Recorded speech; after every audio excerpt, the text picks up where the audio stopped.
In this lesson, we'll learn about another type of values that can be useful when working in Python. Strings are text values composed of a sequence of characters. Let's see how we can create a string in practice. If we ask the machine to display the name George this way, we'll obtain an error message. Why? Because Python assumes George is the name of a variable to which we have assigned no value. Here's the magic trick that will correct this mistake. Let's type single quotation marks around the name George first. And now, let's type double quotation marks around it. You see the output values of these two inputs are the same. This is how Python displays text results if you don't use the print command. Should you use print, the output will be shown with no quotes. You'll be able to see plain text.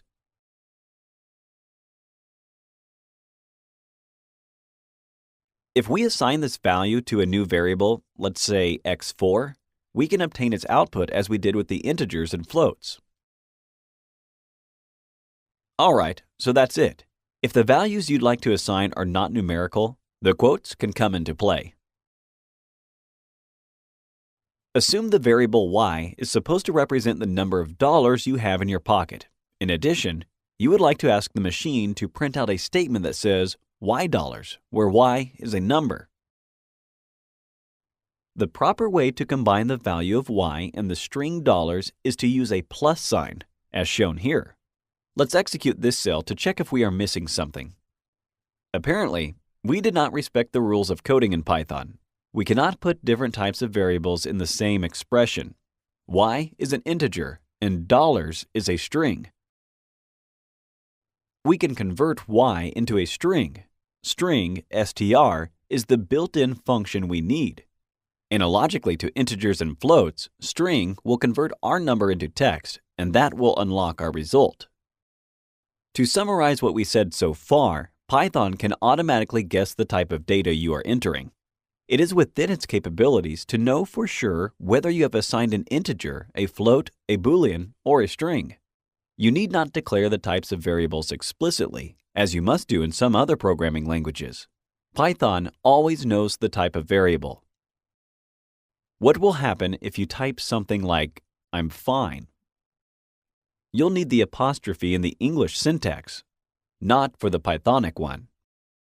Observe, if you execute the command like this, you will make a mistake. To avoid that, in such situations, you can distinguish between the two symbols. Put the text within double quotes and leave the apostrophe, which technically coincides with the single quote between I and M. Now you are fine.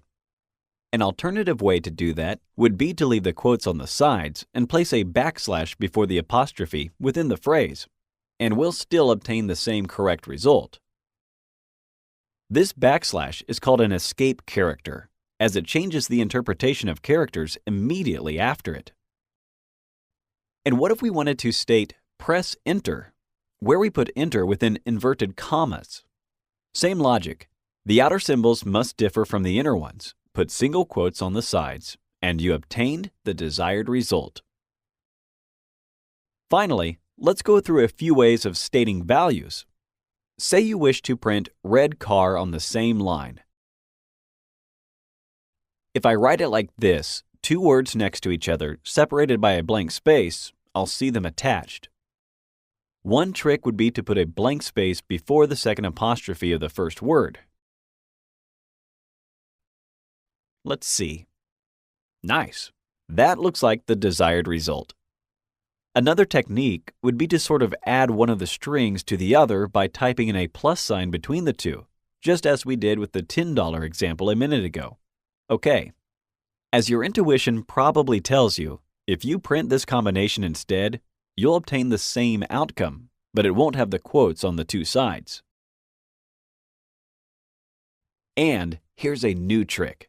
I'll type print red, and then I'll put a comma, which is called a trailing comma, and Python will print the next word, car, on the same line, separating the two words with a blank space. Shift plus Enter. Great. Let's print the number 3 next to the number 5. Boom! Fantastic! Here it is. What will happen if I don't use the print command and just list a few integers, floats, and strings, separating them with commas? Python will execute the command as expected, but will place the values within parentheses. We've made excellent progress, and you've learned a lot about the Pythonic syntax. As we did so far, going step by step perhaps, it looks simple and easy, but it is actually important to respect the syntax of a language while coding. In the next lectures, you see this is true. Stay tuned for the next lesson, where we will continue exploring Python's syntax. Thanks for watching.